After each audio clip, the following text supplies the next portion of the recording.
আসসালামু আলাইকুম সবাইকে। ট্যাগ কোশ্চেনের আরেকটা ভিডিওতে স্বাগতম। আজকে আমরা শিখব ট্যাগ কোশ্চেন। তো চলো শুরু করা যাক। ট্যাগ কোশ্চেনে এবং ট্যাগ কোশ্চেনের মাঝে কমা চিহ্ন বসবে এবং শেষে প্রশ্নবোধক চিহ্ন।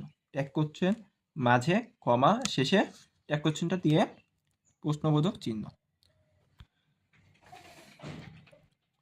মেথড অন সিম্পল বেসিকে মেন সেন্টেন্সে অপারেটর না থাকলে ব্যবহার করব ডু ডিড ডাজ। অপারেটর না থাকলে ব্যবহার করব do did does. Main operator হিসাবে ব্যবহার করতে পারি am, is, are, was, were, shall, can, could.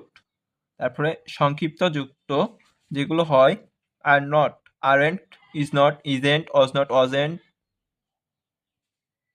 Had not, could not, did not, or not, এগুলো খেয়াল রাখতে হবে। তো চলো আবার একটু রিক্যাপ করে ফেলি।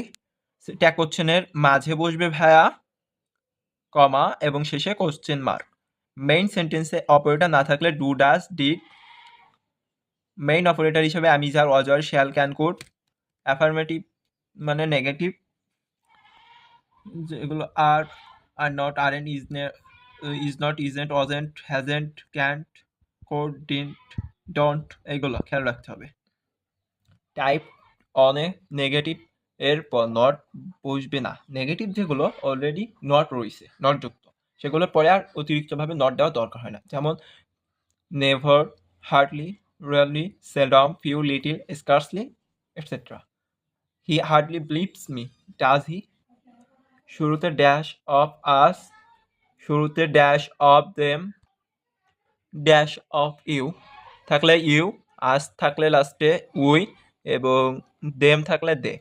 তো হচ্ছে all, some, most, many, none, everyone. All of us, some of us, এভাবে most of us, everyone of us. তারপরে আবার হতে পারে all of them, all of you, এগুলা। ডোন্ট থাকলে উইল ইউ, ডোন্ট থাকলে ব্যবহার করবো will you. Every, some, any plus body, every, some, any plus body. আর হচ্ছে some plus any plus one, এইগুলোর পরে দে। যেমন এভরিওয়ান, এভরিবডি, এইগুলো থাকলে শুরু হলে দে। সাবজেক্ট এবং অক্সিলারি ভার্ব অনুসারে ট্যাগ করতে হবে। সাবজেক্ট এবং অক্সিলারি ভার্ব অনুসারে ট্যাগ করতে হবে। লেট প্লাস অবজেক্টিভ থাকলে শ্যাল প্লাস সাবজেক্টিভ হবে। লেট প্লাস অবজেক্টিভ হলে শ্যাল প্লাস সাবজেক্টিভ করতে হবে। যেমন এক্সাম্পল, লেট মি, তাহলে shall I, let me, shall I. এই মাত্র দুইটা টাইপের মাধ্যমে তুমি ট্যাগ কোশ্চেন পুরোপুরি শিখে যাবে ইনশাল্লাহ।